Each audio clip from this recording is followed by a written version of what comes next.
en un acto absolutamente irresponsable y negligente, manejando a 90 kilómetros por hora, cuando lo máximo permitido en la avenida Javier Prado es 60, atropelló a un grupo de personas y mató a 2. Y decíamos, ¿por qué no se le hace seguimiento a este caso? Es más, ¿qué se sabe de Melissa González? Estuvo en la lista de más buscados del Ministerio del Interior. Se ofrecía una recompensa de 30.000 nuevos soles. No fue a la cárcel. Nosotros nos enteramos como equipo, pero no lo pudimos corroborar, que había sido mamá, que se había ido a Estados Unidos. Ayer presentamos su movimiento migratorio y la última salida que tiene de territorio peruano es en Colombia en el año 2019, o sea que oficialmente no se ha ido del Perú. Pero ¿dónde está? La fuimos a buscar a su casa y nos dijeron, sí, ella vive aquí, pero ahora no se encuentra. Y decíamos, ¿cómo es que no se encuentra si supuestamente debería estar con vigilancia policial y con un grillete electrónico? ¿Por qué? Porque aquí yo tengo en mis manos la sentencia, la condena, el veredicto de la Corte Superior de Justicia de Lima, Quinta Sala Penal Liquidadora, donde resuelven lo siguiente en diciembre del año pasado: cambiar, modificar la calidad, la condición de pena privativa de la libertad de 6 años con 9 meses y 18 días a Melissa González por pena de vigilancia electrónica personal con tránsito restringido. Y esto, repito, con fecha, fíjense ustedes, diciembre del año 2022. Estamos 18 de mayo y nos hemos venido a enterar hoy, hace 1 hora y media, más no, por un comunicado que acaba de emitir el Instituto Nacional Penitenciario, que el lunes, es decir, minutos después de haber nosotros emitido el reportaje aquí sobre Melissa González y presentado en exclusiva la sentencia que les estoy leyendo, que recién le colocaron el grillete electrónico, pero ni siquiera la jueza Aísa Mendoza Retamoso, que es la persona que toma esta decisión, representante del Poder Judicial, sabía de ello. Entonces, ¿qué ha pasado en el transcurso de estos últimos 4 años? ¿Cómo es que por mucho menos gente se ha ido a la cárcel, es decir, ha cumplido una condena de manera efectiva?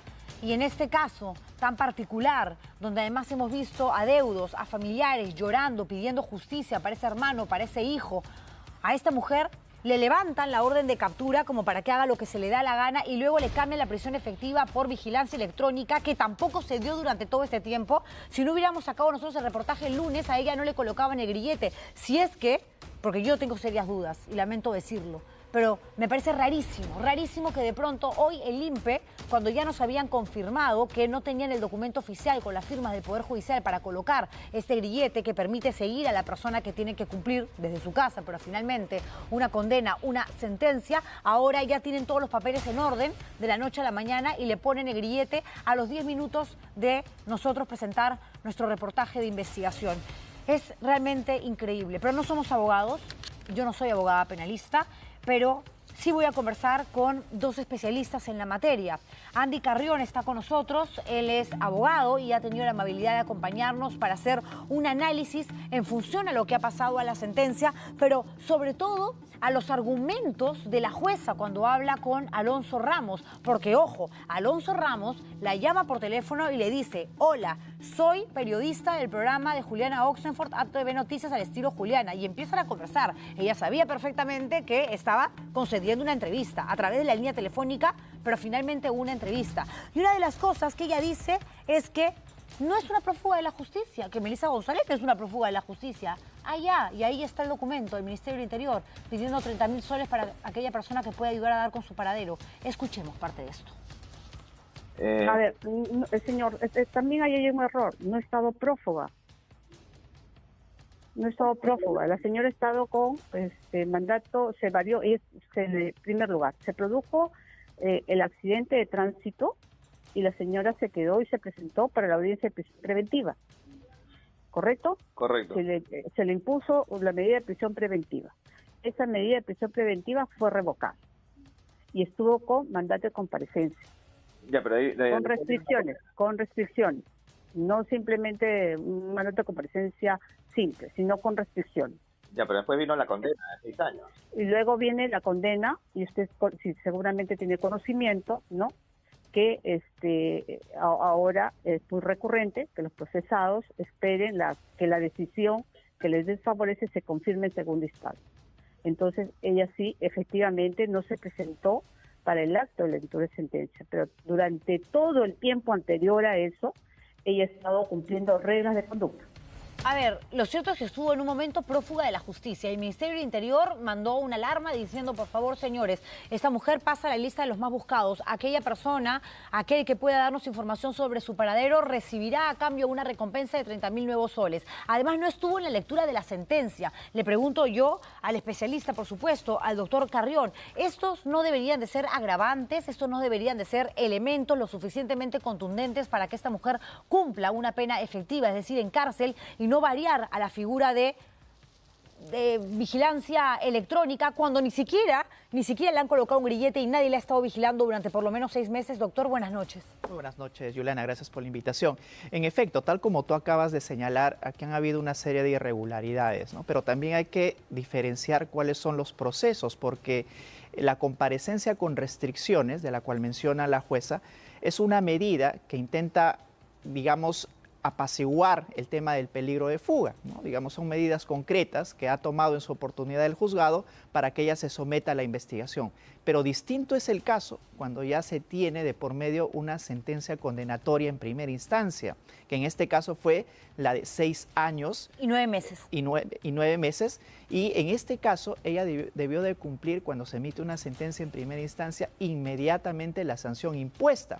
Es por ello que tú mencionas que luego el Ministerio del Interior publicó una recompensa a efectos de que ella pueda ser ubicada. Así es que el hecho de que ella en algún momento haya ostentado esta medida de comparecencia con restricciones no obsta para que luego de leída la sentencia, ella inmediatamente cumpla con la sanción que se le impuso. De acuerdo, o sea, para resumir y para que la gente nos entienda mejor, o sea, si no estás cumpliendo lo que en primera instancia tú puedes apelar y estás en todo derecho como ciudadano, como una persona que forma parte de un proceso, apelar, defenderte hasta la última instancia, pero si no estás cumpliendo con lo que te gusta o no el Poder Judicial ya dictaminó, entonces, ¿qué garantía, qué seguridad le das al aparato jurídico peruano para que encima te dé el regalito de no te vas a la cárcel, que es lo que nadie quiere, obviamente, perder su libertad, sino quedarte en casa y con algunas restricciones te ponemos un grillete para que haya vigilancia electrónica? Nosotros, doctor, antes de salir al aire con este reportaje, fuimos a hablar con los agentes policiales de la comisaría de San Borja y ellos no tenían ninguno, el pedido, la exigencia, la solicitud de estar cerca al domicilio de Melissa González para justamente custodiar a una persona condenada. No se le había colocado el grillete electrónico.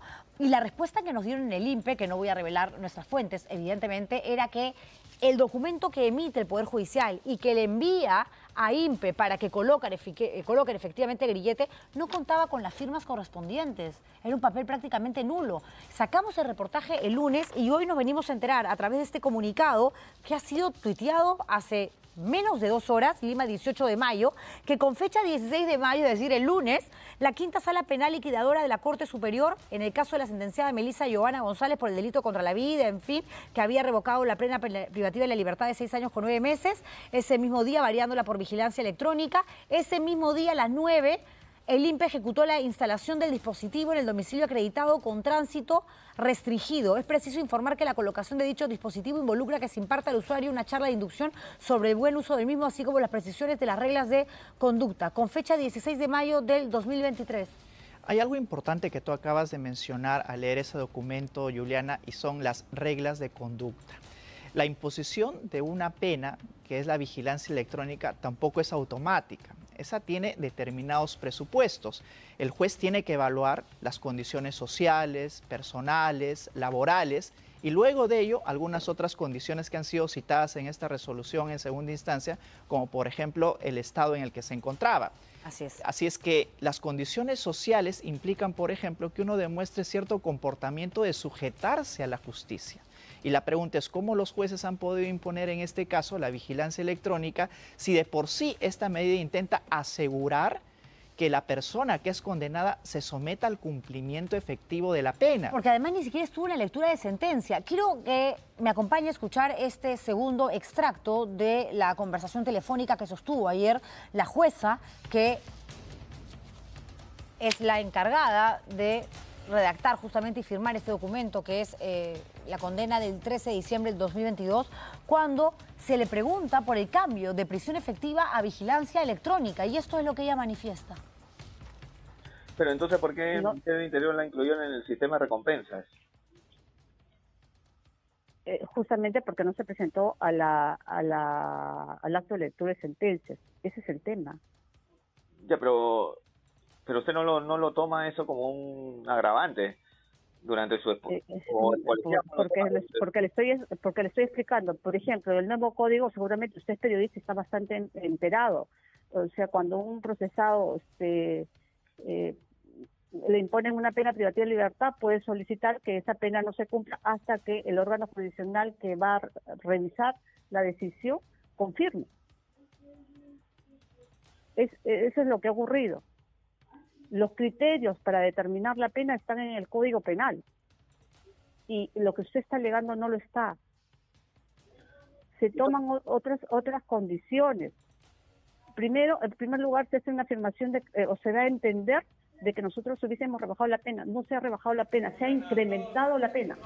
Dice que se ha incrementado la pena y en un momento le dice, además, si ella se iba presa de manera efectiva, es decir, a Santa Mónica, por buena conducta de pronto salía antes. Ahora va a tener que cumplir con los 6 años, 9 meses de sentencia, de condena, porque va a tener un grillete electrónico. ¿Y cómo sabe la jueza que se va a portar bien y que va a poder obtener ciertos beneficios penitenciarios? O sea, tiene una bola de cristal, pero lo más preocupante con respecto a lo que ella dice, argumentando en todo momento que ella se basa en lo que manda el Código Penal, entendiendo además que Alonso Ramos es periodista y no abogado, usted si lo es, ayúdenos por favor, él le dice, si estuvo en el sistema de recompensa, y él le dice, justamente porque no se presentó al acto de lectura de sentencia. Y él le dice, y eso no lo toma usted como un agravante, y lo que responde la jueza es, claro, pero eso fue en primera instancia, y había que esperar, ¿no?, una segunda instancia para suscribir la condena, la pena. ¿Es así?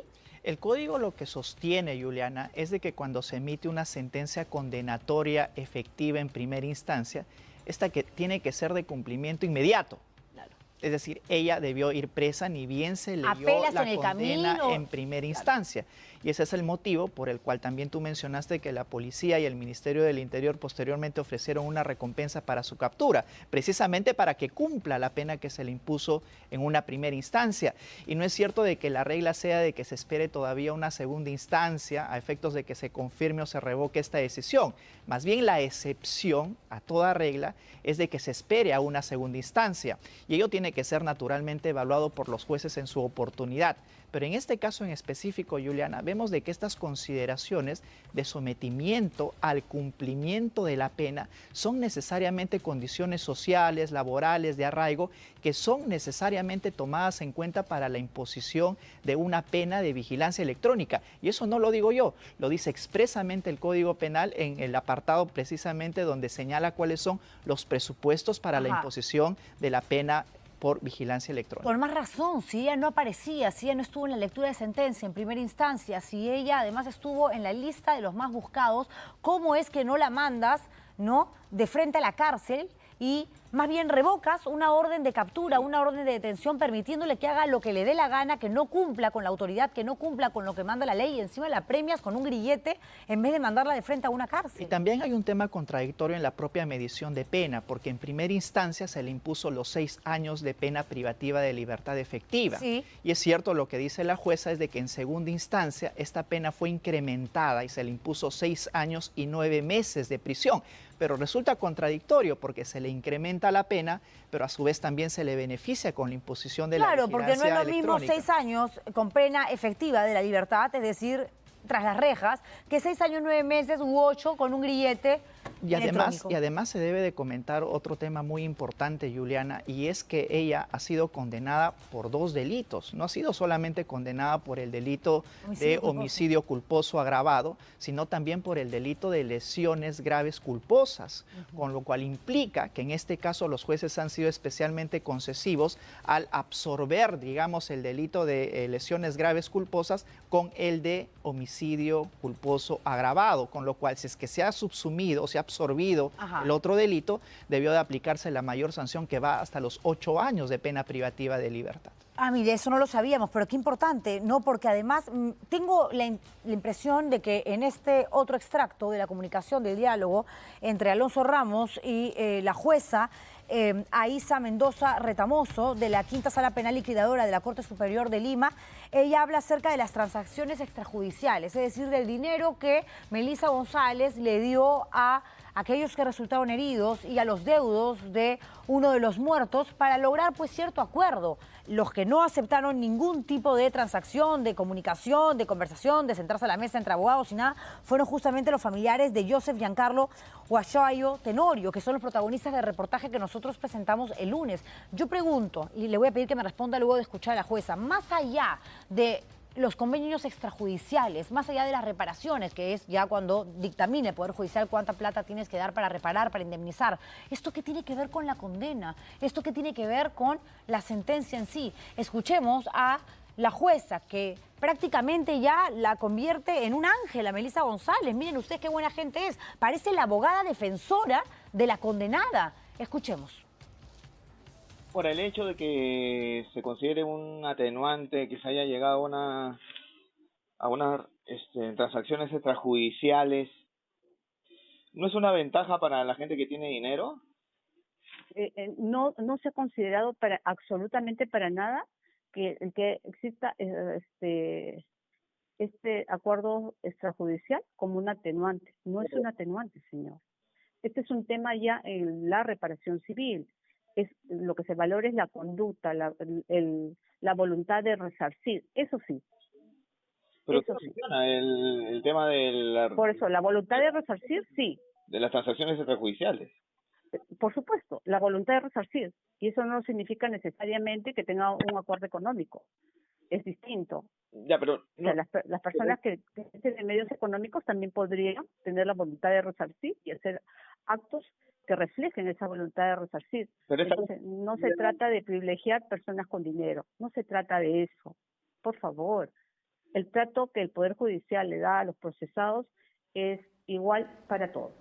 Pero no es igual para todos, porque efectivamente ella es la que dice, ¿no? En un momento, ella ha logrado estas transacciones extrajudiciales con 3 de las familias de las víctimas. Solo la familia Huachayo no aceptó un acuerdo defendiéndola y después dice, no, esto no tiene nada que ver, de tener plata para resarcir, ¿no?, a los heridos y a los deudos de los muertos no quiere decir que para nosotros sea un elemento a valorar a la hora de condenar y dar una sentencia. Eso me parece a mí alucinante, eso no es verdad, no es así. ¿O sí? Existen, Juliana, para poder hacer el cálculo de la pena a imponer circunstancias atenuantes y circunstancias agravantes.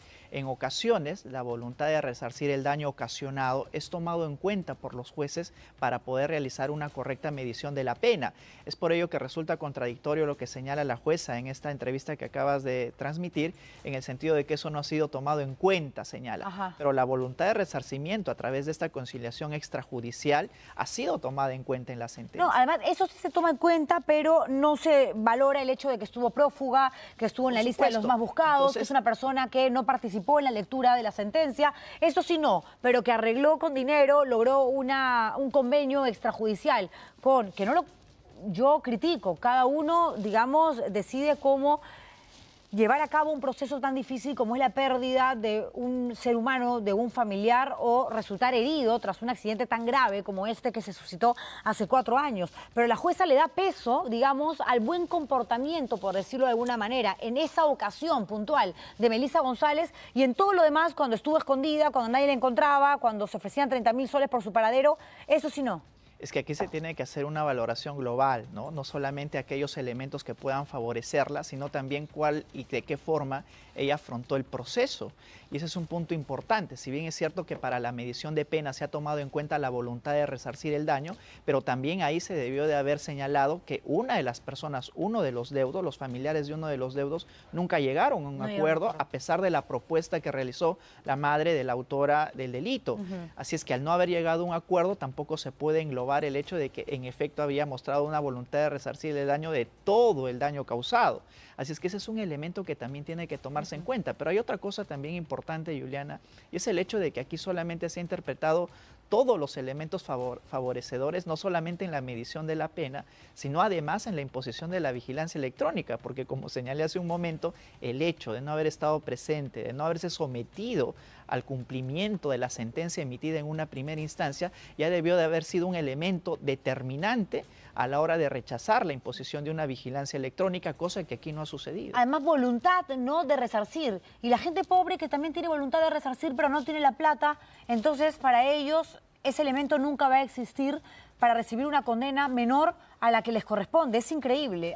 Yo en realidad suscribo lo que vengo diciendo hace rato. Tienes plata, tienes buen apellido, eres abogado de profesión, te vinculas bien y llegas evidentemente a pasarla muchísimo mejor que muchos presos que por menos tienen condenas de 8, 9, 10 años en cárceles peruanas. Ahora escuchemos cuando habla acerca, porque le pregunta Lozo Ramos sobre este caso que fue muy sonado, ¿no?, que tiene que ver con este chico que canta, Edu Saetone, que fue condenado en primera instancia a 4 años de prisión efectiva por atropellar y matar a una mujer. A los meses se le cambió por la figura de prisión suspendida y eso debería de ser una especie de referente para casos similares. Esto es lo que responde la jueza.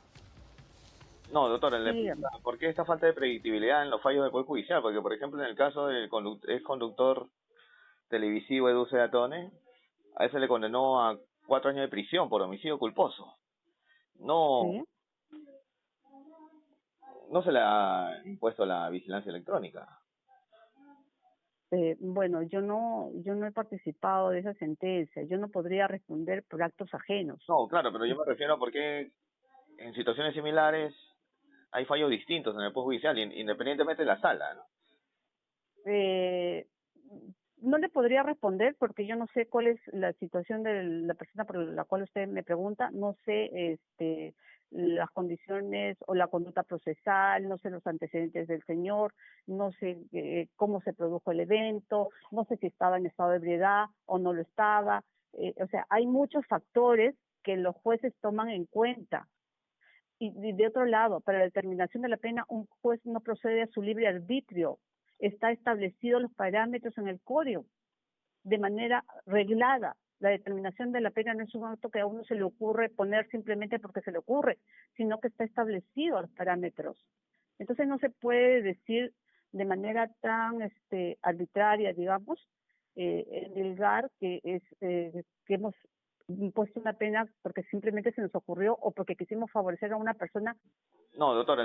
A ver, esto es lo que dice la jueza y efectivamente ella no formó parte, ¿no?, del grupo de magistrados que revisó el caso de Edu Saetone y dictó la sentencia, pero ¿no revisan, digo yo, los integrantes del Poder Judicial casos similares, referentes, para saber cómo actuar en eventos similares? Si bien es cierto, los jueces están obligados a analizar las individualidades que informan caso a caso, en este caso los precedentes también son importantes de cara a saber cuál es el parámetro, el marco de predictibilidad que tiene que haber en cada uno de los casos.